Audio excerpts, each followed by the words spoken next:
이제부터 1부에 이어서 2부를 시작하도록 하겠습니다. 2부는 미국이 지상군을 투입할 것인가, 그리고 투입하면 어떤 결과에 직면하게 될 것인가, 이런 내용을 중점적으로 모아서 말씀드리겠습니다. 그리고 이란의 미사일 전력이 어느 정도 남아있을까? 자, 며칠 전입니다. 이란의 가스전을 공격을 했습니다. 남파르시. 자, 그러자 동시에 복수에 쿠웨이트부터 주르륵 아랍에미리트, 카타르, 사우디아라비아 여러 개의 석유 관련된 시설에 이란은 미사일로 이제 반격을 했습니다. 이스라엘은 항상 때리기 때문에 그렇다 빼고요. 자, 이 정도로 여전히 인택트하게 보호되고 있다라고 보시면 됩니다. 결국 배후에 러시아와 중국이 있다. 이것도 이제 염두에 둬야 되죠. 지금 이 백악관에서 지상군 파견을 고려하고 있다. 자, 이제 미국의 이제 해군 공군력에 위주한 작전, 이것은 사실은 애초에 한계가 있습니다. 그래서 지상군을 보내지 않으면 문제가 풀리지 않는다. 자, 그리고 호르무즈 해협은 여전히 봉쇄되어 있습니다. 미국이 무엇을 하려고 할까? 하르그 섬을 탈환하고 이것 가지고 딜을 하려고 하지 않을까? 그런데 이란은 딜을 하지 않을 겁니다. 호르무즈 해협을 여는 것은 불가능하죠. 자, 군사적인 옵션이 많이 없습니다만 미국은 어쨌든 지상군 옵션에 대해서 이제 공식적으로 이야기를 하기 시작했습니다. 이것 자체가 미국을 파멸로 이끌 가능성이 높죠. 아직까지 미국은 어떤 면에서는 이제 주요 전력은 건재합니다. 그래서 이 전쟁을 빨리 중단하고 외교적으로 하면은 조금 창피합니다만 그래도 미국의 국익은 보존할 수 있습니다. 그리고 이 걸프만 연한 국가들의 미국의 영향력, 이것도 아직 유지는 할 수 있습니다. 그런데 지상전을 밀어붙여서 참사를 겪게 된다. 이것은 되돌릴 수가 없습니다. 그대로 미국 패권은 바닥에 추락한 채 다시 끌어올릴 방법이 없게 되는 거죠. 정말 이런 무모한 이야기들을 하고 있습니다. 지금 현실적으로 거론될 수 있는 유일한 것은 사실은 하르그입니다. 호르무즈 해발 아예 말도 꺼내지 마시기 바랍니다. 하르그 섬을 공격해서 이제 점령을 한다. 가능은 합니다. 저는 오히려 이란이 이것을 허용할 가능성이 높다고 생각합니다. 열어두는 거죠. 이란은 이런 페인팅을 잘합니다. 지금 하르그 섬 광경인데 여러분 보셔서 아시겠지만 기본적인 평지입니다. 약간 언덕 있고 구릉이 있고 이런 정도죠. 물론 요새화되어 있고 여기에는 이란 군들이 이렇게 요새화된 기지에서 숨어 있습니다. 다 오기를 이제 기다리고 있는 거죠. 자, 이곳을 점령하는 게 무슨 의미가 있을까? 일단 애초 의미 자체도 별로 없는 거죠. 이란이 지금 이제 쿠웨이트를 공격하고 있습니다. 이 쿠웨이트에서 하이마스가 여기저기 숨어서 이제 미사일을 이렇게 쏘고 있습니다. 그래서 이제 공격 원점이 되고 있다. 이 이유도 있습니다만 쿠웨이트는 하르그 섬으로 들어가려는 이란의 이제 어떤 산업 관련된 경제 관련된 게 있습니다. 이것을 막았습니다. 그리고 만약에 이제 상륙 작전을 하게 되면 쿠웨이트가 상륙 공격의 이제 원점이 될 가능성이 높습니다. 가장 가까이 있기 때문에 그렇죠. 자, 이란은 계속 이제 쿠웨이트를 두들기고 있습니다. 이 페르시아만을 가로질러서 간다 이런 건 애초 불가능하죠. 자, 하르그 섬 장악에 실패하면은 그리고 많은 미국 해병대원 공수부대원들이 이제 희생이 될 겁니다. 그리고 점령을 한들 그 다음에 어떻게 이란의 이제 원거리 공격을 막아낼 수 있을까? 포로도 때릴 수 있습니다. 자, 여기에서 그냥 두들겨 맞는 거죠. 이런 바보 같은 짓을 왜 하는가? 상징적인 승리를 만들어서 이란에 딜을 하겠다. 아니면 이 경제시설을 파괴하겠다. 이건 아주 이제 유치한 생각입니다. 애초에 이것은 불가능합니다. 그럼에도 불구하고 공수부대원을 또 추가로 보내고 있습니다. 지금 해병대원들이 가고 있는데, 자, 이제 공수부대원도 갑니다. 8,000명의 해병대 혹은 이제 공수부대원이 조인해서 10,000명 정도 된다. 자, 이들은 기본적으로 경보병입니다. 자, 이들이 길을 열면은 그 다음에 배후에 상륙군들이 10만 이 정도가 있어야 됩니다. 이들이 가서 하는 거죠. 이들 스스로 무언가 점령하고 유지를 하는 거. 점령도 있습니다만 유지라는 또 다른 문제가 있습니다. 이게 불가능하다는 거죠. 윌 슈라이버가 공수사단을 이제 라이트 인펀트리 경무장 보병 사단이다 이렇게 이야기를 했을 때 사람들은 이제 미국인들은 좀 불쾌하죠. 야, 그래도 이 그린베레인데. 그런데 이 이야기는 정확하다는 겁니다. 수송 장비만으로 구성된 부대고 빠르게 들어가서 어떤 이제 교두보를 장악하고 배후에 거대한 세력이 상륙을 해서 이제 완전히 정력하고 유지를 해야 됩니다. 그런데 이게 불가능하다는 거죠. 이들만으로는. 사단 병력 수는 18,000명이지만 실제 전투력을 갖춘 여단 전투팀은 4,000명에 불과하다. 페르시아만으로 급파되는 병력을 전투팀입니다. 4,000명의 이제 경무장 보병. 차량도 거의 없고 장갑차도 없고 헬기에 모스프리 타고 가서 상륙을 하고 그리고 휴대용 중화기에 며칠 분량밖에 이제 식량, 탄환 이것도 가지고 있지 않다. 4,400명 해병대 그리고 4,000명의 공수부대 합쳐서 8,400명이다. 자, 이들이 이 엄청난 수의 이란군 병력 그리고 정밀 화력 내부의 보급선 거의 무한대의 이 스트래티지한 이제 뎁스를 가지고 있는 적군 이들을 제압하기 위해서 파견된다. 자살행위라는 거죠. 경무장 보병은 이란군이 가지고 있는 다연장 로켓 시스템 그리고 박격포 자신보다 5배나 10배나 많은 적군과 맞서 싸워야 된다. 그리고 이란군은 온갖 단거리 정밀 유도 무기를 가지고 있다. A-10이나 아파치 헬기로 적들을 쓸어낼 거라고 생각하는가? 그들은 맨패드 가지고 이런 것들을 요격해버릴 거다. 그리고 그 잔해 위에서 오줌을 갈길 거다. 지금은 1980년이나 90년대가 아니야. 자, 이란은 강력하고 전술적으로 뛰어나다. 이들과 상대로 한 대규모 전쟁이다. 그들은 복수심에 불타고 있다. 최선의 방법은 아예 싸우지 않는 것이다. 가족에게 돌아가라. 결혼을 하고 아이도 낳고 이웃과 평화롭게 지내라. 자, 칼을 녹여서 전기로 만들고 농사를 짓고 그리고 평화롭고 행복하게 이제 부유하게 다시 미국을 건강하게 만드는 거죠. 이것은 초야에 묻힌 어떤 미국인이 진짜 이제 미국을 사랑해서 하는 이야기입니다. 충고죠.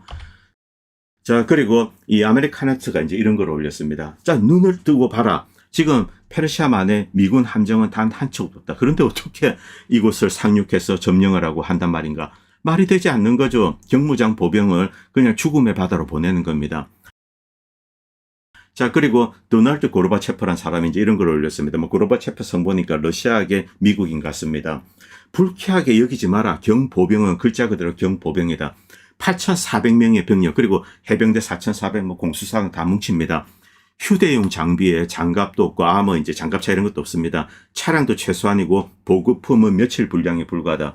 문제는 이 경보병이라는 모사 자체에 있는 것이 아니라 거울에 비친 자신의 모습이다. 경보병은 경보병에 불과합니다. 콜 오브 듀티 미국인들은 이 게임을 즐깁니다. 콜 오브 듀티 하면은 우주공간도 누비고 인공위성도 쏘고 나옵니다. 후반부에 가면. 자, 온갖 것을 다 합니다. 그런데 경보병은 무기를 든 사람에 지나지 않습니다. 자, 그리고 패치 딱 이제 점수 따고 이제 무기 장착하면 힘이 된다. 이렇게 생각을 하는 거죠. 콜 오브 듀티를 하는 사람은 이 공수사단을 보면서 이제 노르망디 상륙작전을 떠올립니다. 그런데 노르망디가 아닙니다. 그 배후에 상륙군이 없죠. 자, 공수사단은 중장비 없고 그리고 적의 이 다연장 시스템 그리고 포병 단거리 정밀 유도 이 안에 다 노출이 되어 있습니다. 해안 방어선의 요새화된 기지에 완전히 포위되어 있는 상태입니다. 하르그 섬이든 호르무즈 해협이든 마찬가지입니다. 콜 오브 듀티와 자, 체스를 발명한 문명 이란이죠. 페르시아. 자, 이 둘의 대결이다.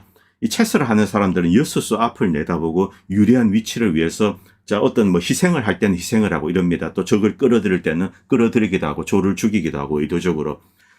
이란 혁명 수비대는 페르시아만과 그리고 이제 호르무즈 해협을 두고 40년 동안 체스를 도왔습니다. 그런데 미국이란 제국은 콜 오브 듀티 하러 이 경보병을 보내는 겁니다.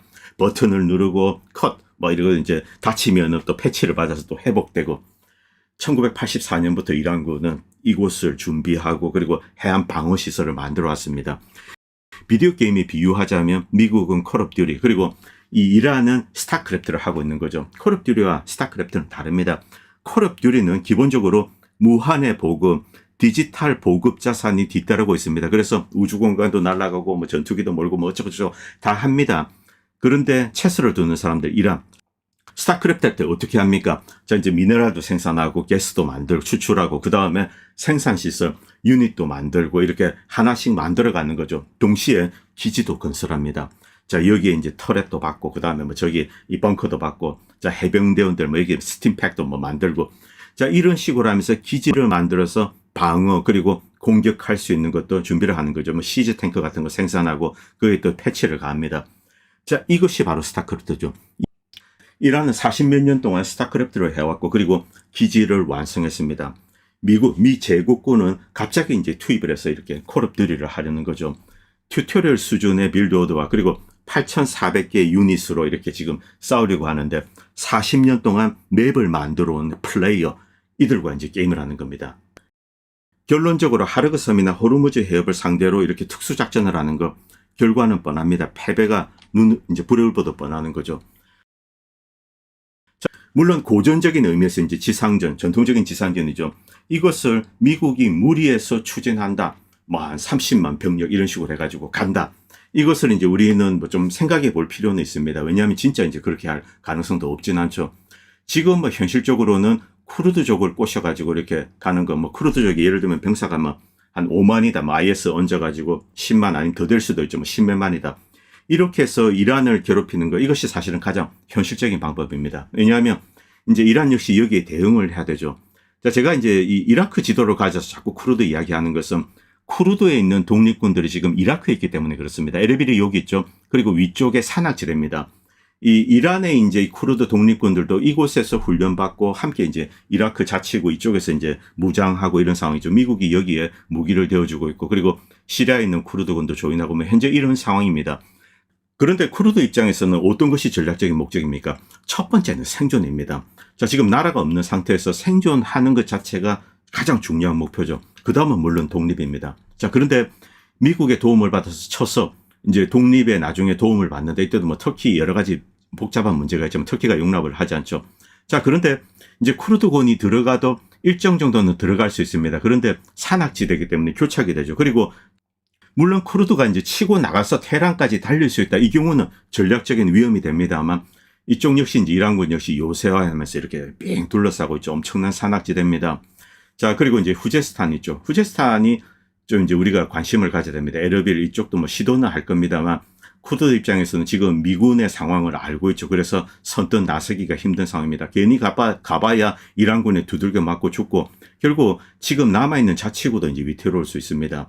자, 여기서 후제스탄 어제도 이제 올려드렸는데, 이라크가 침공했던 거, 여기서는 전략적으로 굉장히 중요합니다. 이제 이란 석유의 가장 중요한 유전지대가 바로 이곳에 있고, 그리고 이곳은 평원입니다. 지도를 잠깐 보도록 하겠습니다. 이쪽 지역이 후제스탄이죠. 비교적 뭐 탱크나 지상군을 몰고 가서 이렇게 점령하기가 쉬워 보입니다. 자, 그럼에도 불구하고 여기도 이제 엄청난 전략적인 한정이 있다는 거죠. 오늘은 여기에 대한 이야기를 좀 드리겠습니다. 파트리샤 마린스가 올렸는데, 트럼프와 네타냐후 역시 사담과 마찬가지로 신기루를 보고 있다. 1980년 9월 20일 사담 후세인은 5만에서 7만 병력과 그리고 2,500문 3,000대 전차, 그 많은 장갑차, 그리고 120대에서 150대 항공기. 당시 사담 후세인은 미국의 강력한 지원을 등에 업고 첨단 무기를 가지고 있었습니다. 이것으로 이란을 두들기기 시작한 거죠. 자, 이란은 혁명 이후에 군인들은 부정부패 혐의로 막 다 썰어넣고 감옥에 집어넣고 엉망진창입니다. 이런 상황에서 들어오니까 막아낼 수가 없는 거죠. 당시 이라크군은 현대적인 장비로 무장하고 또 이제 군사기술적으로도 우월했다고 합니다. 이라크군은 무적처럼 보였고, 누가 감히 그들을 막을 수 있겠는가. 진격은 빨랐다. 일주일도 채 안 되어서 이라크 전체들은 카룬강을 건너 주요 도시들을 포위하고, 그리고 후제스탄의 평평한 지형은 기갑 전술에 유리했다. 진격을 멈추기 전까지는. 이라크 차량이 이제 코람사르에 진입했을 때 좁은 골목길로 이제 들어가야 되죠. 이때 이란 민병대가 유탄 발사기 RPG를 쏘면서 이제 나왔습니다. 자, 사담 후세인은 더 많은 병력을 보냈습니다. 치열한 전투가 시작되었습니다. 이쪽 평지, 이쪽에 이제 유전지대가 있고 전략적으로 중요합니다. 만약에 미국이 이곳을 완전히 점령하고 방어해낼 수 있다. 이때는 중요한 이제 전략적인 레버리지를 획득을 하는 것은 분명히 사실입니다. 그런데 성공할 수 있을까? 사담 후세인은 후제스탄을 단번에 점령할 수 없다는 것을 깨달았다. 그는 아바딘을 포위하고 코람사르를 이제 시가전으로 점령해라 이렇게 명령을 내렸습니다. 전술적 실수다. 병력과 장갑차가 밀집된 도심 지역으로 들어가자 건물 옥상에서 RPG를 발사하고 이런 이란 군인들을 이제 마주쳤습니다. 이라크는 34일 만에 코람사르를 점령했지만 막대한 인명 소실로 이제 기갑 사단의 사기가 크게 저하되었습니다. 이라크 군의 기세가 꺾이면서 남부 전선은 그냥 뭐 사막의 제1차 세계대전 치열한 뭐 이제 참호전이 된 겁니다. 그리고 1982년 5월 이란은 코람사르를 다시 탈환했습니다. 일단 포위하고 이라크 군이 19,000명을 포로로 잡았습니다. 1982년까지 남부 전선에서만 2만에서 이제 3만 명 정도 이라크인이 사망했습니다. 많은 탱크와 장갑차가 파괴되거나 버려지고, 자, 그리고 북부 및 중부에서는 산악전을 했습니다만, 이 자그로스 산맥 기슭까지 진격을 했습니다만 산악지대죠. 접근을 할 수가 없습니다. 자, 이란 지지 산속에 만든 거 여기서 공격을 받아서 다 파괴되었죠. 자, 이것은 오늘날 상황과 유사하다. 이란은 국경을 지키려고 하고 있지 않다. 지금 뭐 산속에 다 숨어 있습니다. 적이 침입하도록 내버려 둘 수 있다. 산악지대에 안전한 진지를 구축하고 소모전을 하는 것이 이란에 훨씬 유리하기 때문에 그렇습니다. 자, 지금 5,000명, 뭐 10만 명이 더 올지 모르겠습니다. 아마 지금 상륙작전을 한다고 어쩌고저쩌고 하고 있습니다. 그리고 이 후제스탄 쪽으로 들어올지 그것도 모르겠습니다. 만약 지상 침공을 감행한다고 하더라도 미군이 어디에 숨을 수 있을까? 이라크인들에게 지옥이 되었던 바로 그 평원, 아니면 호르무즈 해협 일부, 뭐 평지? 자, 또 다른 질문은 이 병력이 응집하는데 쿠웨이트나 이라크 남부 이런 데 이제 응집을 한다 가정을 하고 이것을 이란의 미사일과 드론이 가만히 둘까요? 배후에 공군기지도 두들겨 패고 있는데 이 병력이 응집하는 것 이것을 내버려 두지 않는다는 겁니다. 10만 명이 모일 공간도 없다는 거죠. 이란이 걸프만 지역에서 점령에 성공할 가능성이 있는 곳 어느 곳이든 바로 이제 산악지대와 부딪히게 됩니다. 자, 드론과 미사일을 날라오고 그 다음에 이쪽을 타격하게 되겠죠. 자, 지금 하르그 섬을 점령할 기회를 엿보고 있는데 이것은 사담 후세인이 생각했던 것과 같다는 거죠. 결국 신기를 아는 겁니다. 이란에서는 평지라고 하더라도 산악지대와 그리고 이란의 이제 초고성능 포탑, 요새화된 진지에 둘러싸여져 있습니다. 화망 안에 있다는 거죠. 이란의 요새화 수준을 가늠해 보자면 미국의 고강도 콘크리트가 이제 100에서 150 MPa, 기술적인 거 모르겠습니다. 메가파스칼이라고 합니다. 이란은 200에서 400 MPa에 해당하는 콘크리트를 정기적으로 생산하고 이것을 군사 요새화하는 데 쓰고 있습니다. 만약 GBU-57조차 핵시설 산악지대 입구 불과 몇 미터의 이 고성능 방호망입니다. 이것도 뚫지 못하고 있는데 해안 산악지대에 이제 건설된 것 이것을 뭐 GBU-57 이거 몇 개 안 됩니다. 27발인가 그밖에 없는데 지금 7발인가 썼다고 합니다. GBU-57 무게의 20%에 불과한 GBU-71을 이용해서 정밀 폭격을 한다. 허구라는 겁니다. 이란의 미군을 파견하려면 미국이 동원할 수 없는 규모의 병력이 필요하다. 100만 명 정도 뭐 징집을 해서 한다. 가능할죠. 뭐 하면 할 수 있을 겁니다. 그러면은 그 다음에 어떻게 될 것인가? 이란 항복 그게 아니라는 겁니다. 중국과 러시아가 이란을 지원하게 되는 거죠. 직접적으로 할 가능성도 높습니다. 이것이야말로 중국과 러시아 입장에서는 일생일대의 기회입니다. 미국의 핵심 전력 자산이 다 모여있죠. 그리고 요새화된 이란을 때리기 시작합니다. 중국과 러시아는 여기에 무기, 아주 초정밀 무기들 그리고 파괴력이 강한 것들, 하이마스급 이런 것들을 제공하게 될 겁니다. 이것을 이용해서 미군을 때리게 됩니다. 자, 그리고 이 전쟁에서 실패하게 된다. 미국 패권, 미국의 군사력은 몰락을 하게 됩니다. 핵은 잠깐 제외하겠습니다. 자, 그 다음에 어떤 일이 벌어지는가? 중국과 러시아의 전략적인 승리가 열리게 되는 거죠. 세계 구도가 확 바뀌게 됩니다. 그렇기 때문에 지금이라도 이 전쟁은 중단해야 됩니다. 애초 이란을 건든 것 자체가 실수죠. 자, 그렇기 때문에 쇠락해가는 미국의 패권을 그나마 지탱하기 위해서는 이 전쟁을 당장 중단해야 됩니다. 그것이 미국을 위하는 길입니다. 오늘 방송은 여기까지 하겠습니다. 그리고 방송을 보시고 도움이 된다고 생각하시는 분들은 멤버십이나 다양한 형태로 후원을 해주시면 보다 좋은 방송을 만드는 데 큰 도움이 될 것 같습니다. 감사합니다. 본 채널은 시청자님들의 후원으로 유지됩니다. 여러분의 도움은 작은 미디어에 큰 도움이 됩니다. 감사합니다.